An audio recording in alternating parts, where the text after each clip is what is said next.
नमस्ते साथियों, Virat Kings academy के यूट्यूब चैनल पर एक बार पुनः आपका स्वागत है। अपन लोग पिछली कक्षा में जो पढ़ रहे थे उसको आगे बढ़ाते हैं। पिछली कक्षा में अपना जो टॉपिक चल रहा था वो चल रहा था दरअसल परमाणु या जिसे आप लोगों ने कहा था एटम। इसके बारे में अपन ने बेसिक चर्चा की थी कि परमाणु क्या होता है, परमाणु की खोज किसने की थी और परमाणु सिद्धांत क्या है, परमाणु के मूलभूत कण कौन कौन से हैं। उनको अपन आगे बढ़ाते हैं और देखते हैं कि परमाणु के मूलभूत कणों में से आपके आर्मी में जो प्रश्न पूछा जाता है वो मोस्टली जो प्रश्न पूछा जाता है वो इलेक्ट्रॉन या प्रोटॉन के बारे में पूछा जाता है। इलेक्ट्रॉन जिसे अपन ई से दर्शाते हैं। अब इलेक्ट्रॉन की मुख्य बातें क्या क्या हैं, उन सभी बातों को आपको ध्यान रखना है। पहली बात अगर इलेक्ट्रॉन की जाए तो इलेक्ट्रॉन जो होता है उसके बारे में सबसे पहले जो प्रश्न अपने को करता है वो इलेक्ट्रॉन की खोज से संबंधित प्रश्न करता है। इलेक्ट्रॉन की खोज किसने की, इस प्रकार का प्रश्न पूछा जाता है जिसकी चर्चा अपन ने कल भी की थी। तो इलेक्ट्रॉन की खोज जे थॉमसन ने की थी। इलेक्ट्रॉन की खोज आप सभी को पता है जे थॉमसन ने 1897 में की थी। दूसरी चीज जो इलेक्ट्रॉन की अपने को ध्यान रखना है वो ये ध्यान रखना है कि इलेक्ट्रॉन शब्द किसने दिया था। तो इलेक्ट्रॉन शब्द के बारे में ये इलेक्ट्रॉन जो नाम है ये किसने दिया था, तो इलेक्ट्रॉन शब्द स्टोनी ने दिया था। याद रहे, इलेक्ट्रॉन की खोज थॉमसन ने की थी और इलेक्ट्रॉन जो शब्द है वो स्टोनी नामक वैज्ञानिक ने दिया था। तीसरी महत्वपूर्ण बात ध्यान रखना है कि इलेक्ट्रॉन का अन्य कोई नाम भी है क्या, जहां से परीक्षा में अपने को प्रश्न भी पूछा गया है। तो याद रहे, इलेक्ट्रॉन को अपन कहते हैं कैथोड किरणें। इलेक्ट्रॉन को अपन कहते हैं कैथोड किरणें क्योंकि ये जो कैथोड किरणें होती हैं ये इलेक्ट्रॉन से बनी होती हैं, अतः अपन इलेक्ट्रॉन को कैथोड किरण के नाम से जानते हैं।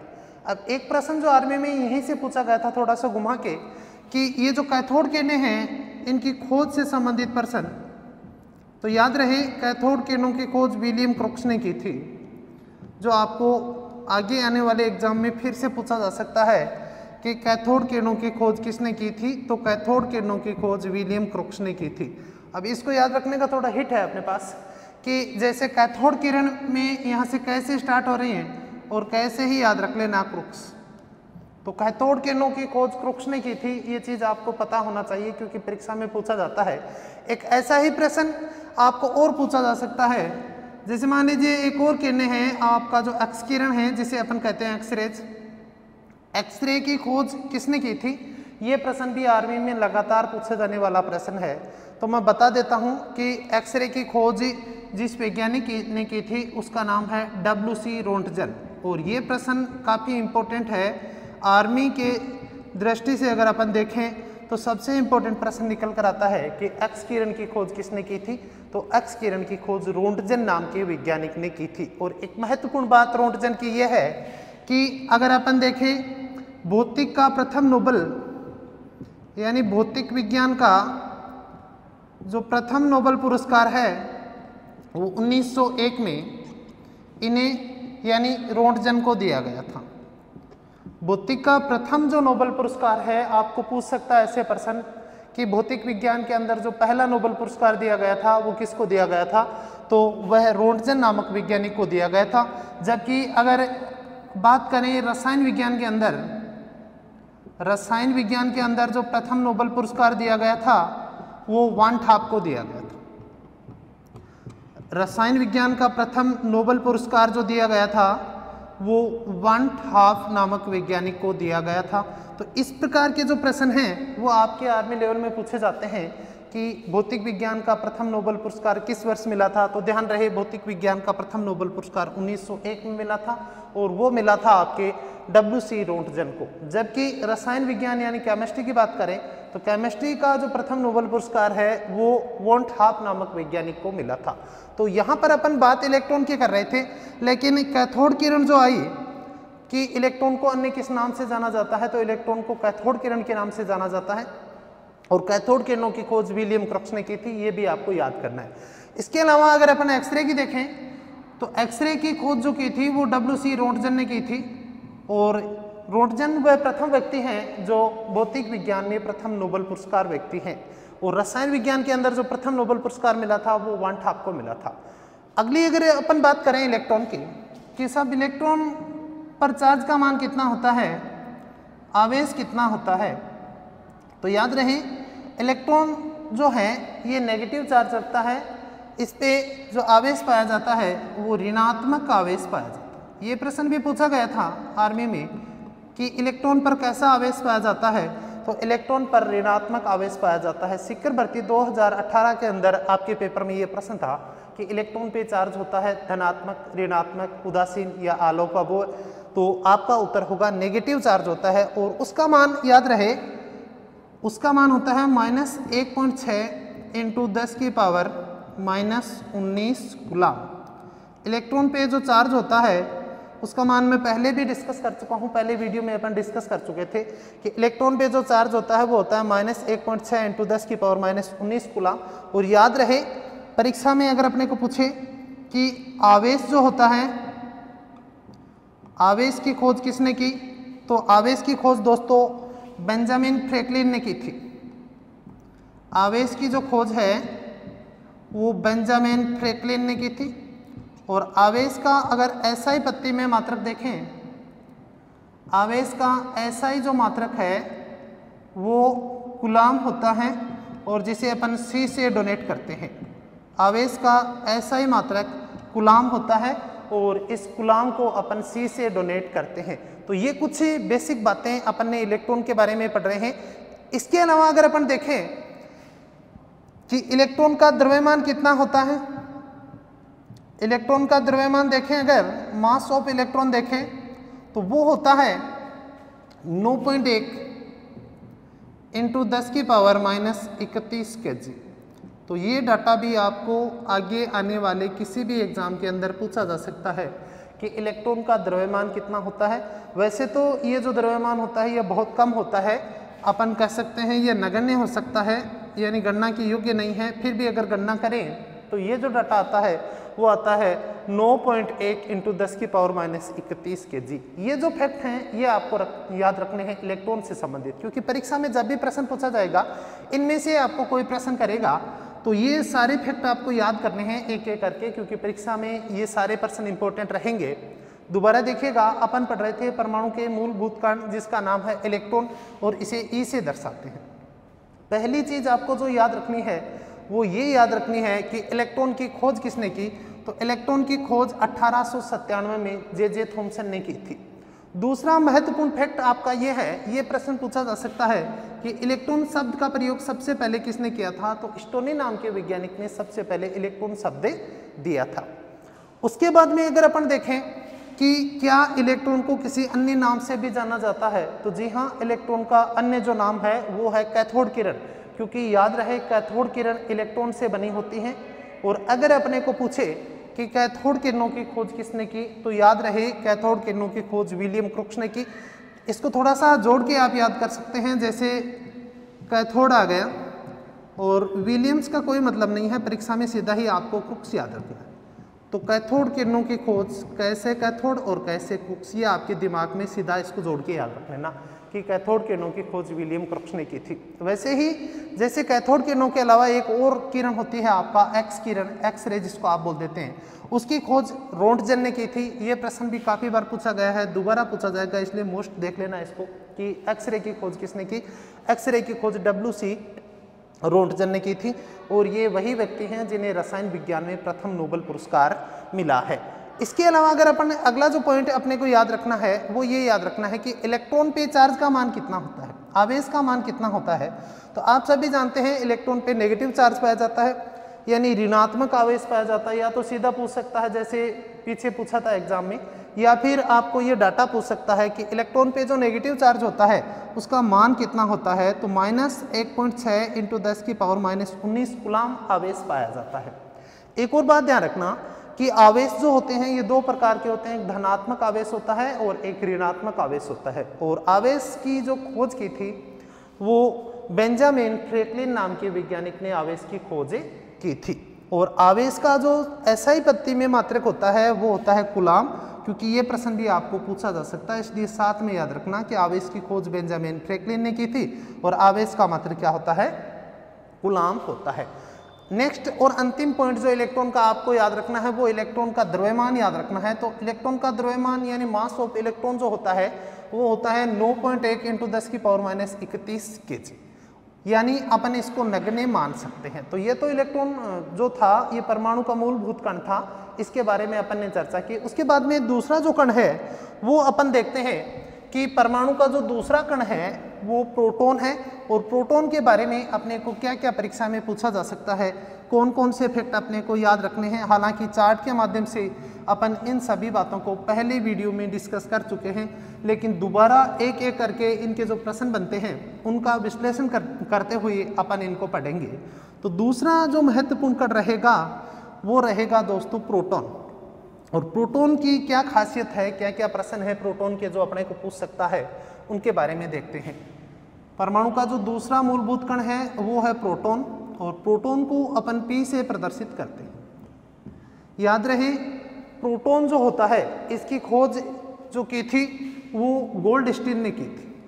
परीक्षा में कई बार पूछा जाता है कि प्रोटॉन की खोज किसने की थी, तो प्रोटॉन की खोज दोस्तों 1919 में, सन याद रहे, प्रोटॉन की खोज 1919 में गोल्डस्टीन नाम के वैज्ञानिक ने की थी।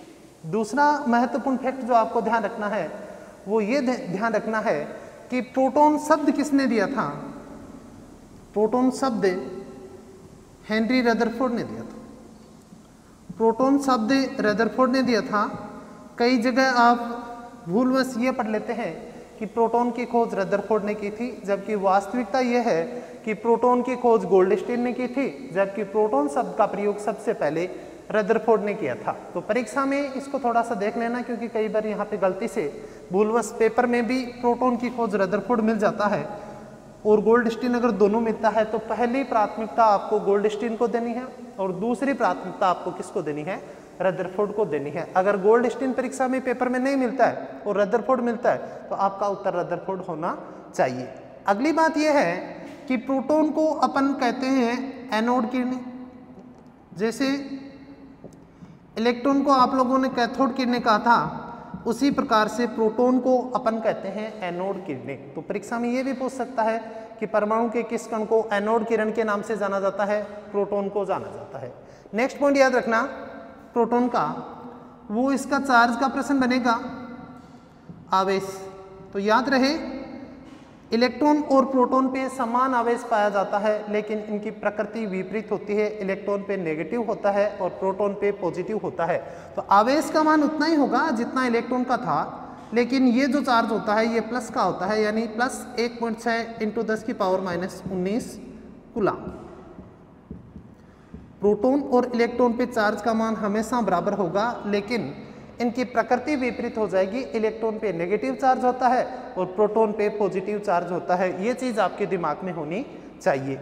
उसके बाद में अगर अपन देखें कि प्रोटॉन का द्रव्यमान कितना होता है, यानी मास ऑफ प्रोटॉन कितना होता है, तो उसका मान होता है 1.67 × 10⁻⁻27 kg। थोड़ा सा इसको याद इस प्रकार से आप कर सकते हैं, जैसे आवेश अगर आपको याद है तो आवेश में आपने देखा कि आवेश में पहले लिखा है 1.6, तो यहाँ पर भी आपने लिख दिया 1.6 और 6 के बाद में जो संख्या आती है वो आती है 7। तो 1.6, 6 के बाद जो संख्या आती है वो लिख दिया 7, और 7 है तो ऊपर कितना कर दोगे 27। तो 1.6 × 10⁻⁻27 kg इसका द्रव्यमान होता है। और याद रहे द्रव्यमान का जो SI पत्ती में मात्रक होता है वो किलोग्राम होता है, और किलोग्राम को अपन kg के द्वारा दर्शाते हैं। एक अंतिम पॉइंट प्रोटॉन का जो आपको याद करना है वो ये याद करना है दोस्तों कि हाइड्रोजन आयन को, हाइड्रोजन जो आयन है जिसको अपन H+ के द्वारा दर्शाते हैं, हाइड्रोजन आयन को प्रोटॉन कहा जाता है। पूछ सकता है एग्जाम में कि हाइड्रोजन आयन को किस नाम से जाना जाता है, तो हाइड्रोजन आयन को अपन प्रोटॉन के नाम से जानते हैं। तीसरा जो परमाणु का कण है वो है न्यूट्रॉन। इसके बारे में भी परीक्षा में प्रश्न पूछा गया है। परीक्षा में प्रश्न क्या पूछा गया है कि न्यूट्रॉन की खोज किसने की। आर्मी में 3-4 बार ये प्रश्न रिपीट रहा है। तो पहली बात ध्यान रखना, हालांकि खोजकर्ता की मैं आपको पिछले वीडियो में अगर आपने नहीं देखा है तो पिछला वीडियो देख लेना। खोजकर्ताओं की मैं आपको ट्रिक करवा चुका हूँ, उस ट्रिक से आप आसानी से बता देंगे कि न्यूट्रॉन की खोज जेम्स चैडविक ने की थी। न्यूट्रॉन जो है उसकी खोज जेम्स चैडविक ने की थी और न्यूट्रॉन की जो खोज हुई है वो हुई है 1932 में। उसके बाद में जो चीज़ आपको याद रखनी है वो ये याद रखना है कि न्यूट्रॉन पे अगर अपने को चार्ज पूछे, आवेश पूछे, तो आप अच्छी तरह से बता सकते हैं कि न्यूट्रॉन जो होता है ये न्यूट्रल होता है, किसी प्रकार का चार्ज नहीं होता है, ना पॉजिटिव चार्ज होता है ना नेगेटिव चार्ज होता है। मतलब अपन कह सकते हैं कि ये उदासीन होता है। और ये प्रश्न भी परीक्षा में कई बार पूछा गया है कि परमाणु के 3 मूलभूत कणों में कौन सा कण उदासीन होता है, चार्ज से मुक्त होता है, चार्ज नहीं रखता है, तो वो न्यूट्रॉन होता है, किसी प्रकार का चार्ज नहीं होता है। उसके बाद में इसका सीधा पॉइंट याद रखना, द्रव्यमान अगर अपने को पूछे कि साहब न्यूट्रॉन का द्रव्यमान कितना होता है, तो न्यूट्रॉन का जो द्रव्यमान होता है वो जितना द्रव्यमान प्रोटॉन का होता है लगभग उतना ही द्रव्यमान होता है, क्योंकि ये दोनों जो कण हैं, ये परमाणु का जो मध्य भाग होता है, अपन ने पिछली क्लास में पढ़ा था, ये मध्य भाग है जिसको आपने नाभिक कहा था। इस नाभिक में ये दोनों कण पाए जाते हैं, आपका प्रोटॉन और न्यूट्रॉन। तो समान भार होता है इनका, लगभग ज़्यादा अंतर होता नहीं है।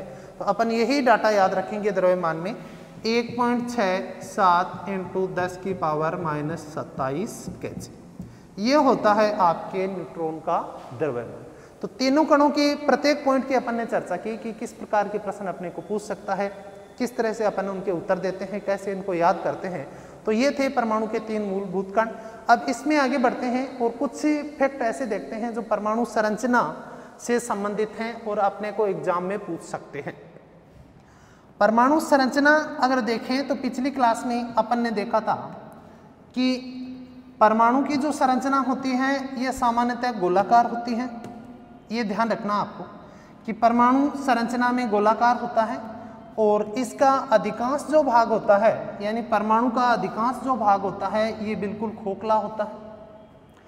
परमाणु के जो 3 मूलभूत कण हैं उनमें से 2 कण इसके मध्य भाग यानी नाभिक में पाए जाते हैं और बचा जो इलेक्ट्रॉन ये परमाणु के चारों ओर वृत्ताकार पथ में चक्कर लगाता है। तो किस प्रकार से परमाणु की संरचना है एक बार दोबारा देख लेते हैं।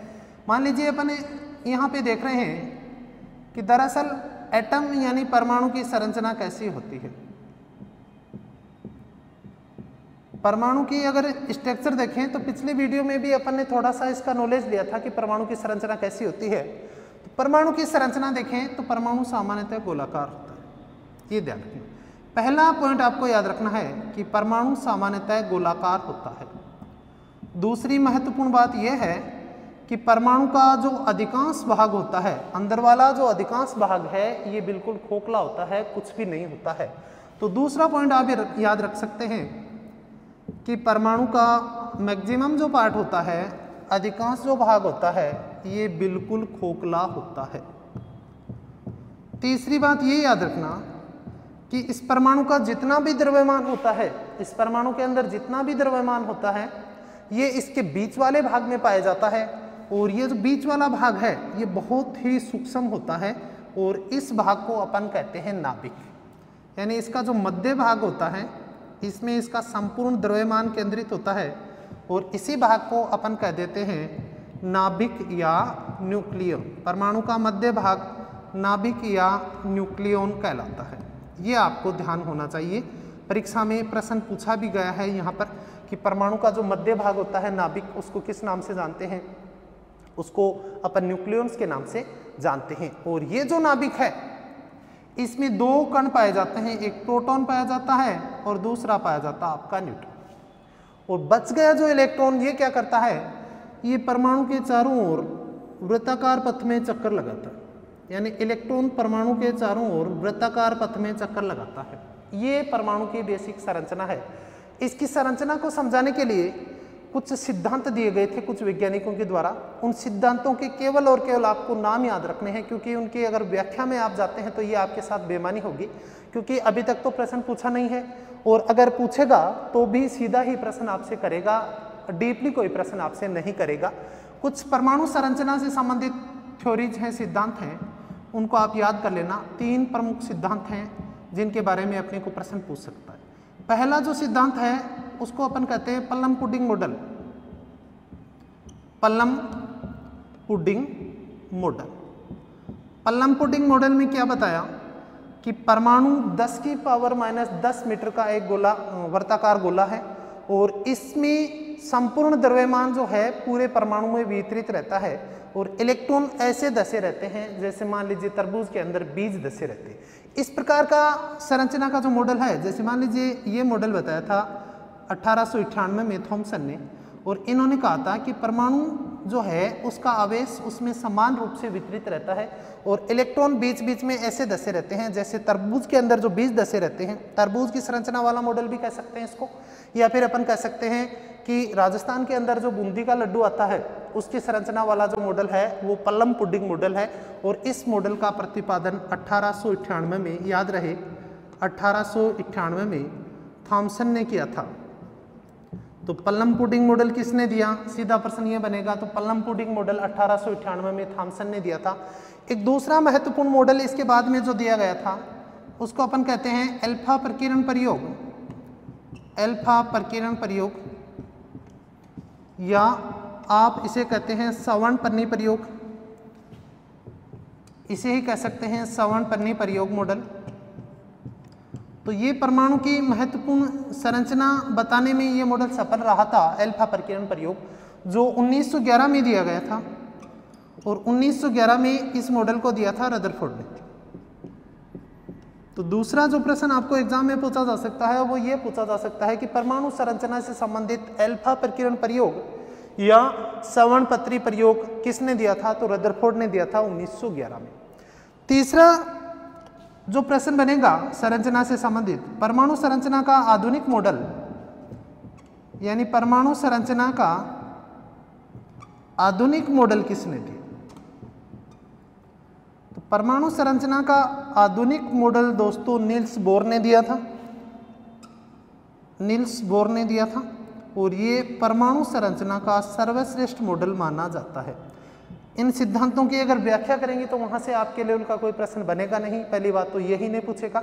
बाई चांस अगर परीक्षक थोड़ा डीप जाता है तो आपसे यहाँ तक पूछ सकता है कि परमाणु संरचना का पल्लम पुडिंग मॉडल किसने दिया था, तो पल्लम पुडिंग मॉडल थॉमसन ने दिया था।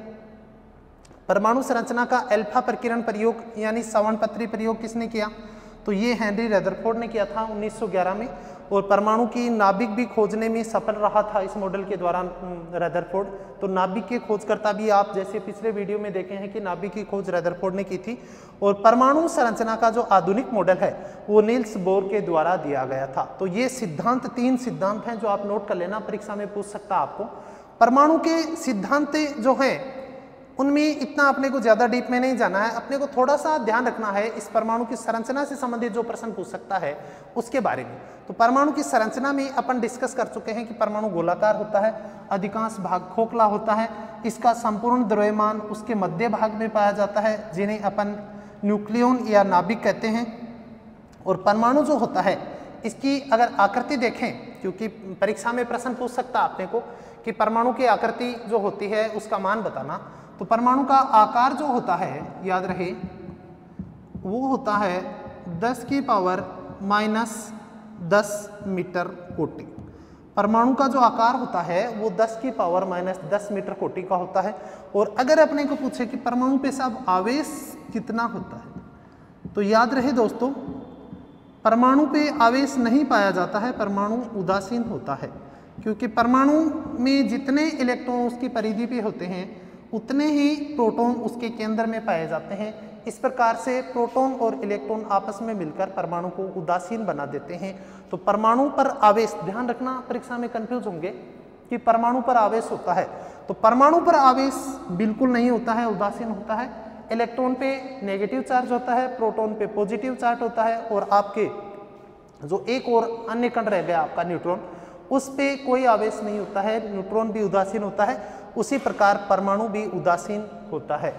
अब अपन यहाँ पे कुछ बातें कर लेते हैं परमाणु के नाभिक से संबंधित। तो नाभिक से संबंधित अगर सीधे प्रश्न अपने को पूछेगा तो ये पूछेगा कि परमाणु का मध्य भाग जहां परमाणु का संपूर्ण द्रव्यमान केंद्रित होता है क्या कहलाता है? परमाणु का नाभिक या न्यूक्लियस कहलाता है। दूसरी चीज याद रखना, नाभिक की खोज, हालांकि मैं जो पहले वीडियो में आपको ट्रिक बताई थी उसमें स्पष्ट रूप से बताया था कि नाभिक की खोज 1911 में अल्फा प्रकीर्णन प्रयोग के द्वारा, अभी जिनकी अपन ने चर्चा की थी, हेनरी रदरफोर्ड ने की थी।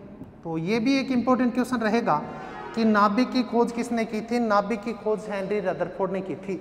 दूसरी बात आपको ध्यान रखना है, जैसे परमाणु का आकार अपन ने देखा 10⁻⁻10 मीटर कोटि का होता है, उसी प्रकार अगर नाभिक का आकार देखें तो ये होता है 10⁻15 मीटर। परमाणु का जो नाभिक होता है उसका आकार देखें तो ये इतना सूक्ष्म होता है कि इसका आकार होता है 10⁻15 मीटर। तीसरा महत्वपूर्ण जो पॉइंट आपको परीक्षा में पूछेगा, यहाँ से ध्यान रहे, इंपॉर्टेंट क्वेश्चन है कि नाभिक के अंदर पाए जाने वाले मूलभूत कण। तो नाभिक के अंदर एक तो प्रोटॉन पाया जाता है और एक न्यूट्रॉन पाया जाता है। ये जो दोनों कण हैं ये परमाणु के नाभिक के अंदर पाए जाते हैं। अब अपन आगे देखेंगे कि परमाणु संरचना के बारे में नील्स बोर ने क्या बताया था। नील्स बोर जो थे उन्होंने परमाणु के बारे में बताया था कि परमाणु के बाहर इलेक्ट्रॉन जो गति करते हैं उनकी गति कैसी होती है। इस प्रकार की जो बातें हैं वो अपन डिस्कस करेंगे। परमाणु के चारों ओर वृत्ताकार पथ में चक्कर लगाते हैं और ये जो चक्कर होते हैं इनको उन्होंने कुछ सिंबल दिए थे। जैसे मान लीजिए ये आपका एटम हो गया, ये उसका पहला कक्ष, ये दूसरा कक्ष, ये तीसरा, ये चौथा और ये पांचवा। इस प्रकार से नील्स बोर ने बताया कि इलेक्ट्रॉन जो होते हैं ये परमाणु के चारों ओर वृत्ताकार पथ में चक्कर लगाते हैं और इन वृत्ताकार पथों को कहा जाता है कक्ष, या आप लोग कह सकते हैं कोष, या अपन कह सकते हैं ऊर्जा स्तर, एनर्जी लेवल। यानी जो बाहर की तरफ वृत्ताकार पथ होते हैं उन्हें अपन किस नाम से जानते हैं? उन्हें कक्ष कहते हैं, उन्हें कोष कहते हैं, इन्हें अपन कहते हैं एनर्जी लेवल यानी ऊर्जा स्तर। और इन्हें डोनेट कर देते हैं अपन अंग्रेजी वर्णमाला के, जैसे कि L, M, N, O आदि सिंबल के द्वारा इनको अपन प्रदर्शित करते हैं। जैसे पहला ये जो चक्कर है इसको K कह देते हैं, दूसरे को L कह देते हैं, तीसरे को M कह देते हैं, चौथे को N कह देते हैं और पांचवें को O कह देते हैं। और इन कक्षों में भरे होते हैं इलेक्ट्रॉन। इन कक्षों में क्या भरे होते हैं? इन कक्षों में इलेक्ट्रॉन भरे होते हैं और इलेक्ट्रॉन की संख्या कितनी होगी इसके लिए उन्होंने एक फॉर्मूला बताया था। वो फॉर्मूला है 2n²। नील्स बोर ने बताया कि बाहर की तरफ जो वर्ताकार पथ में चक्कर लगा रहे हैं इलेक्ट्रॉन, इन कक्षों में इलेक्ट्रॉन भरे होते हैं और इलेक्ट्रॉन की संख्या इस सूत्र से अपन ज्ञात कर सकते हैं। अपना सूत्र है 2n²। यहाँ पर n का मतलब है कक्ष की संख्या, n का मतलब है कक्ष की संख्या। यानी अगर n का मान 1 है तो पहला कक्ष, n का मान 2 है तो दूसरा कक्ष, n का मान 3 है तो तीसरा कक्ष और n का मान 4 है तो चौथा कक्ष। अब इनमें इलेक्ट्रॉन कितने भरे होते हैं ये अपन इस फॉर्मूले से अगर देखें तो मान लीजिए यहाँ पे मैं लिख रहा हूँ कक्ष की संख्या। कक्ष की संख्या में पहला कक्ष, दूसरा कक्ष, तीसरा कक्ष, चौथा कक्ष, ठीक है भाई। और इन कक्षों को अपन अंग्रेजी वर्णमाला जो है उससे दर्शाते हैं, जैसे K कक्ष, L, M और N। अब परीक्षा में अपने को प्रश्न क्या पूछेगा, जैसा कि एक बार परीक्षा में प्रश्न पूछा है कि किसी भी परमाणु के दूसरे कक्ष में अधिकतम कितने इलेक्ट्रॉन आ सकते हैं। अब दूसरे कक्ष में अगले ने अपने को पूछा साहब कि किसी भी परमाणु के दूसरे कक्ष में अधिकतम इलेक्ट्रॉन कितने आ सकते हैं। पहला ऑप्शन अपने को दिया था 2, दूसरा दिया था 8, तीसरा दिया था 12 और चौथा दिया था 18। तो दूसरे कक्ष में कितने इलेक्ट्रॉन आते हैं, तीसरे में कितने आते हैं, अपन यहाँ पे डिस्कस करेंगे। सभी जो कक्ष हैं उनके इलेक्ट्रॉन की संख्या, अधिकतम जो इलेक्ट्रॉन है उनकी संख्या ज्ञात करेंगे। अपने को यहाँ पर रखना है अपना फॉर्मूला, जो फॉर्मूला है 2n²। ध्यान से देखना, अधिकतम इलेक्ट्रॉन ज्ञात करने का जो सूत्र है वो है 2n²। n है यहाँ पर कक्ष की संख्या, क्योंकि अपन पहले कक्ष की बात कर रहे हैं इसलिए n का मान हो जाएगा 1। 2 × x²। अगर 2 को अपन एक स्क्वायर से गुणा करते हैं, एक का जो स्क्वायर होता है वो 1 होता है, तो अपने पास जो उत्तर आता है वो आता है 2। तो पहले कक्ष में अधिकतम जो इलेक्ट्रॉन है, जैसे मान लीजिए ये ऑर्बिट है, तो इसमें अधिकतम इलेक्ट्रॉन की संख्या 2 हो सकती है, 2 से ज़्यादा नहीं हो सकती। दूसरे कक्ष की बात करें, n के स्थान पर अपन 2 रख देंगे, ये फॉर्मूला रहेगा 2n², 2 × 2², 2 का स्क्वायर होता है 4 और 4 को 2 से गुणा करेंगे तो आएगा 8। तो दूसरे कक्ष में जो अधिकतम इलेक्ट्रॉन, जैसे मान लीजिए यह कक्ष है, तो इसमें जो अधिकतम इलेक्ट्रॉन भरे होंगे उनकी संख्या होगी 8। इसी प्रकार से तीसरे कक्ष में देखें तो तीसरे कक्ष की बात कर रहे हैं, n का मान 3 हो जाएगा, 3 का स्क्वायर 9 होता है और 9 को 2 से गुणा करेंगे तो अपना उत्तर आएगा 18। तीसरे कक्ष में अधिकतम इलेक्ट्रॉन की संख्या दोस्तों 18 हो सकती है, 18 से ज़्यादा नहीं हो सकती। चौथे कक्ष की बात करें तो 2 × 4², 4 का स्क्वायर 16 होता है और 16 को 2 से गुणा करेंगे तो 32 आएगा। पांचवें कक्ष की बात करें तो 2 × 5², 5 का स्क्वायर 25 होता है और 25 को 2 से गुणा करेंगे तो 50 होंगे। तो ये संख्या आपको पूछ सकता है डायरेक्ट कि किसी परमाणु के बाह्यतम अमुक कक्ष में कितने इलेक्ट्रॉन होते हैं। जैसे किसी परमाणु के चौथे कक्ष में अधिकतम कितने इलेक्ट्रॉन हो सकते हैं, तो जो अपने को दिया जाता है उसका अपन स्क्वायर करेंगे और 2 से गुणा करेंगे, क्योंकि अपने पास जो फॉर्मूला है वो है 2n²। तो ये भी सीधा फॉर्मूला भी पूछ सकता है कि किसी परमाणु के बाह्यतम कक्ष में अधिकतम इलेक्ट्रॉन ज्ञात करने का सूत्र क्या होता है, तो अधिकतम इलेक्ट्रॉन ज्ञात करने का सूत्र होता है 2n²। तो ये चीज नील्स बोर ने बताई थी कि इलेक्ट्रॉन इस प्रकार से वर्ताकार पथ में चक्कर लगाते हैं और किस प्रकार से परमाणु के स्थायित्व को बनाए रखते हैं। ये था परमाणु संरचना, जिसके बारे में अपन ने कुछ चर्चा की। उसके बाद में अपन इस टॉपिक में आगे बढ़ते हैं और आगे अपन 2 टर्म्स पे चर्चा करेंगे जिनके बारे में अधिकांशतः परीक्षा में पूछ लिया जाता है। एक आपका है परमाणु क्रमांक और दूसरा है परमाणु भार। वहां से अपने को कई बार प्रश्न पूछता है, उदाहरण देता है और उदाहरण देके कभी इलेक्ट्रॉन की संख्या पूछता है, कभी उस परमाणु के बारे में अपने को बेसिक जानकारी पूछता है कि इसका परमाणु क्रमांक कितना है, इसका परमाणु भार कितना है। इस प्रकार के प्रश्न आपको एग्जाम में पूछे जा सकते हैं। तो अपन लोग यहाँ पे 2 जो टर्म्स हैं उन पे चर्चा करें, जिनमें पहला है आपका एटॉमिक नंबर यानी परमाणु क्रमांक।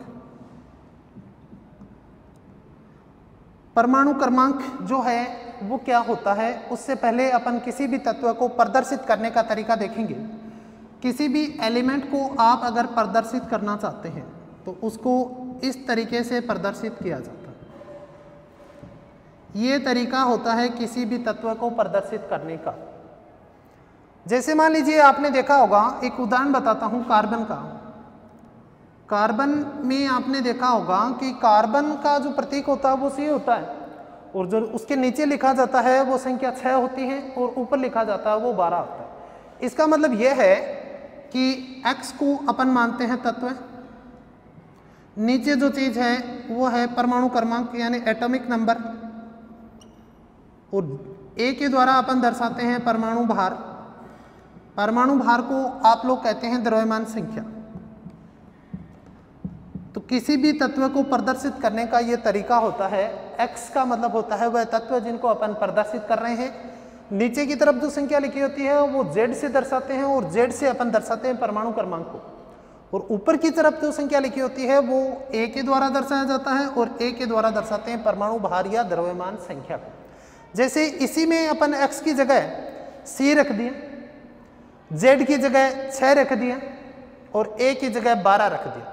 इसका मतलब ये हो गया कि कार्बन जो है उसका परमाणु क्रमांक आवर्त सारणी के अंदर आप सभी जानते हैं hydrogen, helium, lithium, beryllium, boron और कार्बन। कार्बन का जो परमाणु क्रमांक होता है वो 6 होता है और इसका जो द्रव्यमान संख्या होता है वो होता है 12। द्रव्यमान जो संख्या है वो होता है दोस्तों 12। अब द्रव्यमान संख्या क्या होता है, परमाणु क्रमांक क्या होता है, इस प्रकार की जो शब्दावली है उन पे अपने को परीक्षा में प्रश्न पूछ सकता है। जैसे पिछली बार आर्मी की बात नहीं करें, राजस्थान पुलिस की बात करें तो राजस्थान पुलिस में यहाँ से सीधा ही प्रश्न पूछा था आपको कि परमाणु क्रमांक जो होता है वो किसकी संख्या को दर्शाता है। तो परमाणु क्रमांक का मतलब यह है कि किसी तत्व के नाभिक में उपस्थित प्रोटॉन की संख्या, किसी तत्व के नाभिक में उपस्थित किसकी संख्या, प्रोटॉन की जो संख्या होती है उसको अपन लोग कहते हैं परमाणु क्रमांक। जैसे मान लीजिए ये कोई एलिमेंट है, ये इसका न्यूक्लियस है और इस नाभिक में 2 कण पाए जाते हैं, प्रोटॉन और न्यूट्रॉन। अब जितने प्रोटॉन इसमें होंगे वही इसका परमाणु क्रमांक कहलाएगा। तो किसी तत्व के नाभिक में उपस्थित प्रोटॉन की संख्या कहलाता है परमाणु क्रमांक। परमाणु क्रमांक के बारे में ध्यान रखना, परमाणु क्रमांक हमेशा सम संख्या में यानी पूर्णांक परमाणु क्रमांक हमेशा पूर्णांक संख्या में होता है। परमाणु क्रमांक हमेशा पूर्णांक संख्या में होता है। परमाणु भार जरूरी नहीं है कि पूर्णांक हो। तीसरी बात याद रखना कि परमाणु क्रमांक के बारे में जिस वैज्ञानिक ने बताया था वो था मोजले। मोजले नामक वैज्ञानिक ने परमाणु क्रमांक के बारे में सबसे पहले बताया था। तो आपको सीधा प्रश्न पूछा जा सकता है कि परमाणु क्रमांक के बारे में किसने बताया, मोजले ने बताया। परमाणु क्रमांक होता क्या है, परमाणु क्रमांक किसकी संख्या, प्रोटॉन की संख्या। सीधा याद रखना, परमाणु क्रमांक किसकी संख्या, प्रोटॉन की संख्या। यानी किसी तत्व के नाभिक में जितने प्रोटॉन होते हैं वह उनका परमाणु क्रमांक कहलाता है। ठीक है भाई। आगे आपको ध्यान रखना है कि परमाणु क्रमांक जो होता है ये हमेशा पूर्णांक संख्या में होता है। कभी भी ऐसा नहीं है कि ये पॉइंट्स के अंदर आ जाए, पॉइंट के अंदर परमाणु क्रमांक नहीं आता है, हमेशा पूर्ण अंक होता है परमाणु क्रमांक में। दूसरी जो चीज आपको ध्यान रखनी है वो ध्यान रखनी है परमाणु भार। परमाणु भार को अपन कहते हैं द्रव्यमान संख्या। परमाणु भार को अपन कहते हैं द्रव्यमान संख्या। जहां पर भी परमाणु क्रमांक और परमाणु भार आए, आपको केवल और केवल ध्यान रखना है नाभिक का। नाभिक के अंदर जो 2 कण होते हैं उनमें से एक अगर प्रोटॉन की संख्या आ रही है अपने पास तो वो हो गया परमाणु क्रमांक। लेकिन अगर आपके पास प्रोटॉन और न्यूट्रॉन दोनों की संख्याओं का योग है तो वो क्या कहलाता है, परमाणु भार या द्रव्यमान संख्या। तो परमाणु भार या द्रव्यमान संख्या क्या है, किसी परमाणु के न्यूक्लियस में यानी नाभिक में उपस्थित, किसी परमाणु के नाभिक में उपस्थित प्रोटॉन व न्यूट्रॉन की संख्या, प्रोटॉन व न्यूट्रॉन की संख्या का जो योग होता है वो कहलाता है परमाणु भार या द्रव्यमान संख्या। यानी जितने प्रोटॉन हैं उनमें आप न्यूट्रॉन की संख्या जोड़ोगे तो जो संख्या आएगी वो कहलाएगी आपका परमाणु भार या द्रव्यमान संख्या। जैसे मान लीजिए यहाँ पे मैं आपको एक उदाहरण देता हूँ। जैसे अपन कार्बन की बात कर लेते हैं। कार्बन जो है उसको आप लोगों ने इस तरह से देखा होगा, प्रदर्शित किया होगा। ये कार्बन का प्रतीक है। ये जो नीचे वाली संख्या है ये कार्बन के परमाणु के नाभिक में उपस्थित प्रोटॉन की संख्या है। ऊपर वाली जो संख्या है ये P+N का योग है, यानी प्रोटॉन और न्यूट्रॉन का योग है। अब अगर आपने को पूछे कि साहब इस कार्बन के अंदर न्यूट्रॉन की संख्या बताइए, कार्बन के अंदर न्यूट्रॉन की संख्या बताइए, तो अपन क्या करेंगे, अपन यहाँ पर ये देखेंगे कि न्यूट्रॉन की संख्या ज्ञात करने का सीधा फॉर्मूला है n बराबर a माइनस जेड। n बराबर a माइनस जेड। n का मतलब है न्यूट्रॉन की संख्या, a का मतलब हो गया आपका परमाणु भार और z का मतलब हो गया परमाणु क्रमांक। तो n का मान ज्ञात करने के लिए a का मान अपने पास है 12 और z का मान है अपने पास 6।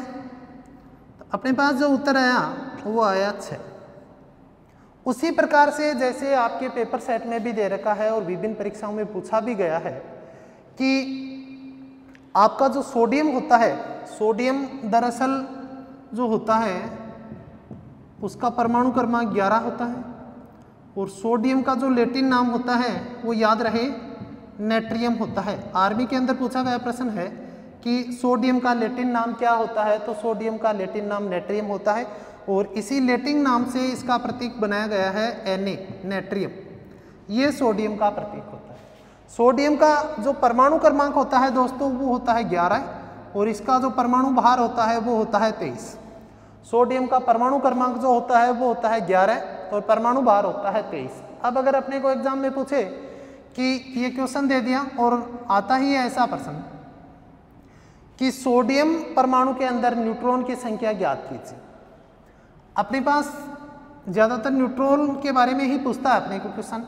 तो सबसे पहले अपने को ये ध्यान रखना है कि अपने को न्यूट्रॉन की संख्या पूछी है तो n बराबर a माइनस जेड, या फिर आप सीधा भी याद रख सकते हैं कि न्यूट्रॉन की संख्या जब भी पूछी जाती है ऊपर वाली संख्या में से नीचे वाली संख्या माइनस कर देना, आपकी न्यूट्रॉन की संख्या मिल जाएगी। और वही अपन यहाँ पर कर रहे हैं, न्यूट्रॉन की संख्या ज्ञात कर रहे हैं। ऊपर वाली संख्या को a से दर्शाते हैं जिसे आप लोग परमाणु भार कहते हैं, और नीचे वाली संख्या को z से दर्शाते हैं जिसे अपन क्या कहते हैं, परमाणु क्रमांक कहते हैं। तो n बराबर a का मान अपने पास 23, z का मान 11 है। 23 में से 11 को घटाएंगे तो उत्तर आएगा 12। तो ये हो गया सोडियम में न्यूट्रॉन की संख्या। ये प्रश्न कई बार परीक्षा में पूछा गया है, इसलिए थोड़ा सा ध्यान देना। ये परमाणु क्रमांक आपको याद रखने हैं 1 से लेकर 20 तक, और 1 से लेकर 20 तक ही परमाणु भार याद रखने हैं। इनका एक नियम होता है सीधा सा कि 1 से 10 तक दुगुने होते हैं, 1 से 10 तक दुगुने होते हैं। जैसे मान लीजिए कार्बन का आपने देखा कि परमाणु क्रमांक 6 है तो परमाणु भार कितना हो गया, 12 हो गया। नाइट्रोजन का परमाणु क्रमांक 7 है तो परमाणु भार कितना हो गया, 14 हो गया। ऑक्सीजन का परमाणु क्रमांक 8 है तो परमाणु भार कितना हो गया, 16 हो गया। कहने का मतलब है 1 से लेकर 10 तक ये जो संख्या है इससे ऊपर वाली संख्या डबल होगी, दुगुना होगा। और 11 से लेकर 20 तक देखें तो 11 से 20 तक जितने भी विषम अंक आते हैं उनमें अलग होगा, और सम अंक आते हैं उनमें अलग होगा।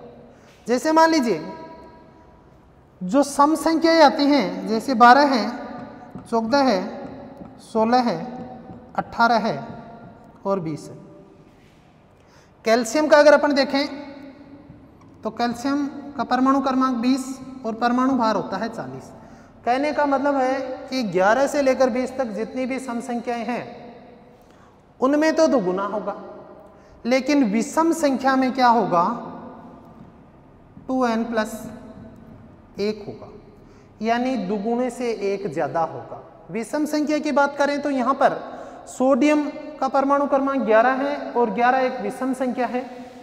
इसका मतलब 11 का दुगुना हो गया 22, और 22 में अपने को 1 जोड़ना पड़ेगा तो आएगा परमाणु भार 23।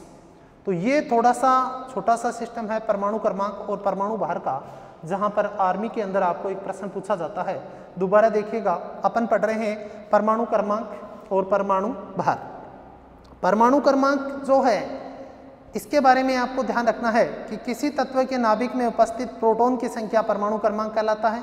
परमाणु क्रमांक हमेशा पूर्णांक में होता है, और परमाणु क्रमांक के बारे में सबसे पहले मोजले नामक वैज्ञानिक ने बताया था।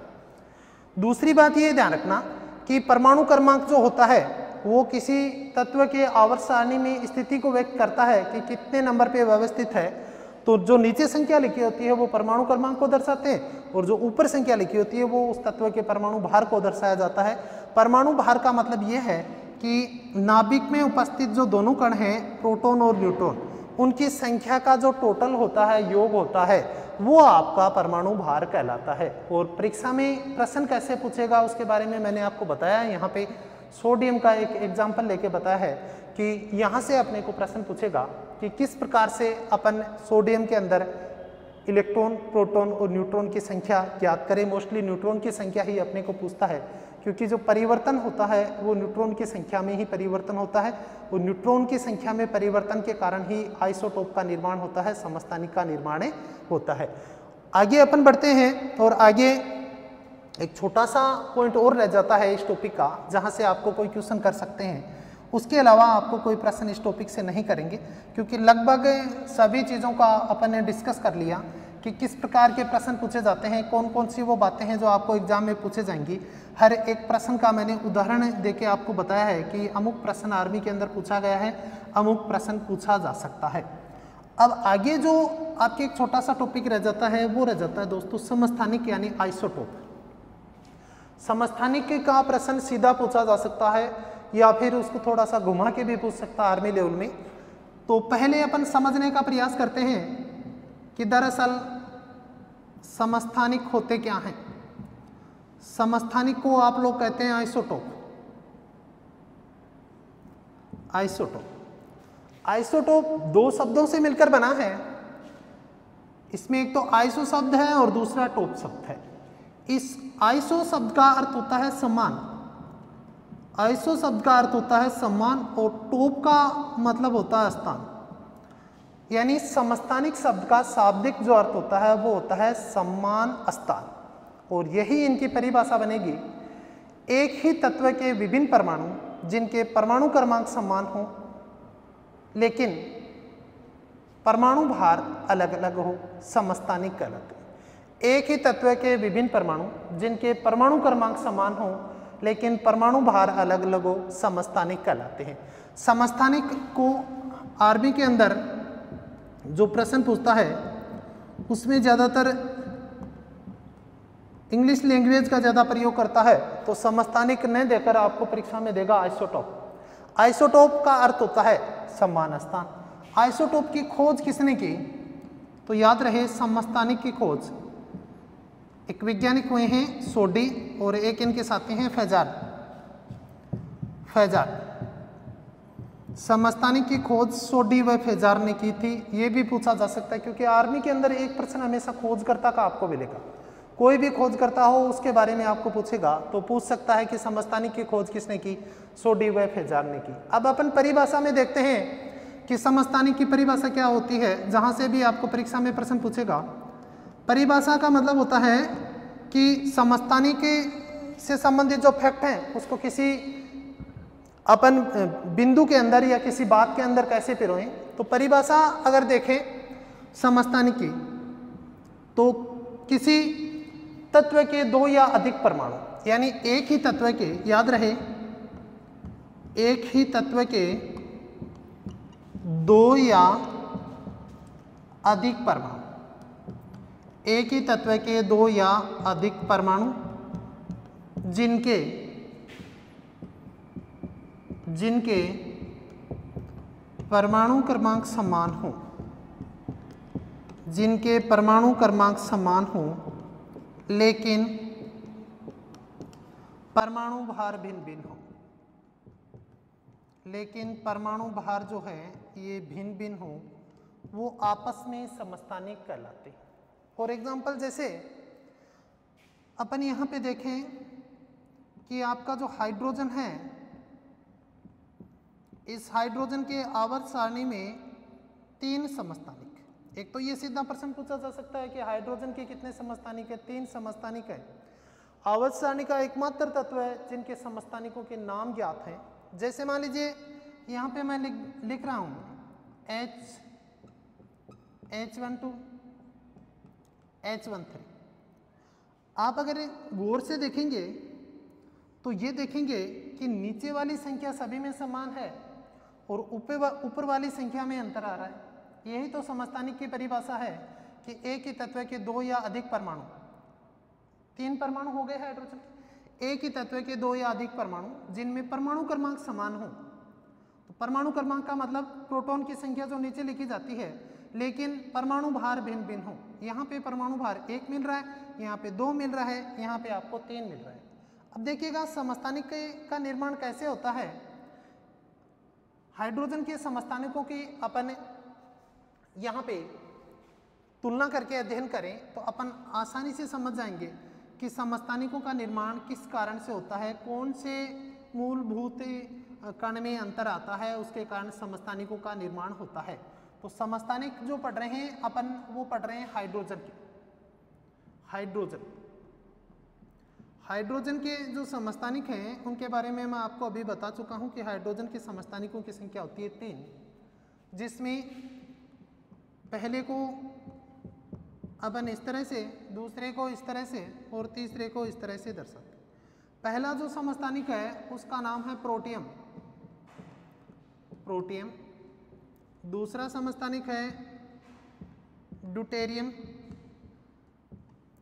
और तीसरा जो समस्थानिक है वो है ट्राइटियम। एकमात्र तत्व है आवर्त सारणी का, जितने भी 118 तत्व आवर्त सारणी में वर्तमान में है उनमें से हाइड्रोजन ही ऐसा तत्व है जिनके समस्थानिकों के नाम ज्ञात हैं, जैसे प्रोटियम, ड्यूटेरियम, ट्राइटियम। अब इसमें देखेंगे कि समस्थानिक का निर्माण किस तत्व में अंतर के कारण बनता है। यहाँ पे मैं लिख रहा हूँ इलेक्ट्रॉन, यहाँ पे सॉरी लिख रहा हूँ प्रोटॉन, यहाँ पे न्यूट्रॉन और प्रोटॉन, इलेक्ट्रॉन और यहाँ पे लिख रहा हूँ न्यूट्रॉन। अब आपको बताना है कि उपयुक्त जो तीनों लिखे हैं मैंने समस्थानिक, उनमें प्रोटॉन कितने हैं, इलेक्ट्रॉन कितने हैं और न्यूट्रॉन कितने हैं।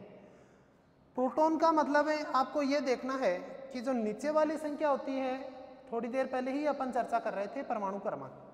परमाणु क्रमांक का मतलब होता है किसी तत्व के नाभिक में उपस्थित प्रोटॉन की संख्या क्या कहलाती है, परमाणु क्रमांक कहलाती है। यहाँ पे आपको अगर प्रोटॉन देखना है तो ये नीचे वाली संख्या प्रोटॉन है, इसकी संख्या है 1, यहाँ पर भी प्रोटॉन 1, यहाँ पे भी प्रोटॉन 1। और आप ये जानते हैं कि किसी उदासीन परमाणु में जितने प्रोटॉन होते हैं उतने ही हमेशा इलेक्ट्रॉन होंगे। किसी उदासीन परमाणु में जितने प्रोटॉन होंगे उतने ही हमेशा इलेक्ट्रॉन होंगे। तो प्रोटॉन और इलेक्ट्रॉन की संख्या हमेशा बराबर होगी। प्रोटॉन अगर 1 है तो इलेक्ट्रॉन भी कितना हो जाएगा, 1। अब आपको ज्ञात करना है न्यूट्रॉन। न्यूट्रॉन की संख्या थोड़ी देर पहले मैंने बताई थी कैसे ज्ञात करते हैं। ऊपर वाली संख्या में से नीचे वाली संख्या घटा दो, न्यूट्रॉन की संख्या आ जाएगी।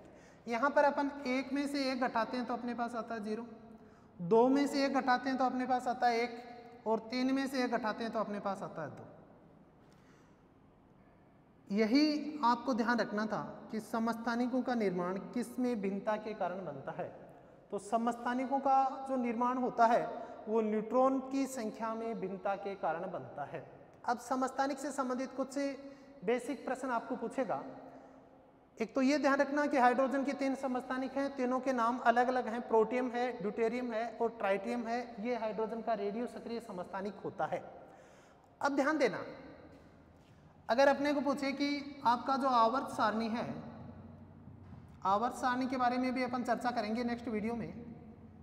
आवर्त सारणी के अंदर वर्तमान में ज्ञात तत्वों की संख्या 118 है। इनमें से सर्वाधिक समस्थानिक किसके हैं? तो आवर्त सारणी में जो सर्वाधिक समस्थानिक हैं वो हैं दोस्तों पोलेनियम के। आवर्त सारणी में सर्वाधिक समस्थानिक पोलेनियम के हैं और पोलेनियम का जो प्रतीक होता है वो पीओ होता है और इसके समस्थानिकों की संख्या है 27। तो ये प्रश्न आपको पूछ सकता है कि आवर्त सारणी में सर्वाधिक समस्थानिक किसके हैं, उनकी संख्या कितनी है। तो आवर्त सारणी में जो सर्वाधिक समस्थानिक हैं वो पोलेनियम के हैं और पोलेनियम के समस्थानिकों की जो संख्या है वो 27 है। उसके अलावा एक जो प्रश्न बार बार पूछा जाता है कि कोबाल्ट 60 जो समस्थानिक है, कोबाल्ट 60 समस्थानिक, इसका प्रयोग रेडियोथेरेपी पद्धति में कैंसर के उपचार में किया जाता है। कैंसर के उपचार में किया जाता है। परीक्षा में ये प्रश्न सीधा आर्मी लेवल में पूछा गया है कि कैंसर, वैसे तो कैंसर के उपचार में बहुत सारे समस्थानिकों का प्रयोग होता है। आयोडीन 131 का होता है, स्ट्रांसियम 90 का होता है, Hg 203 का होता है, फास्फोरस 32 का होता है। लेकिन मोस्टली जो प्रयोग होता है कैंसर के रेडियोथेरेपी पद्धति में वो कोबाल्ट 60 का होता है। तो ये प्रश्न भी आपको ध्यान रखना कि कैंसर के उपचार में किस समस्थानिक का प्रयोग किया जाता है, कोबाल्ट 60 का प्रयोग किया जाता है। आज की क्लास में बस इतना ही। अगला जो अपना वीडियो आएगा वो एक नए टॉपिक के साथ आएंगे और उसके बारे में अपन चर्चा करेंगे। Thank you.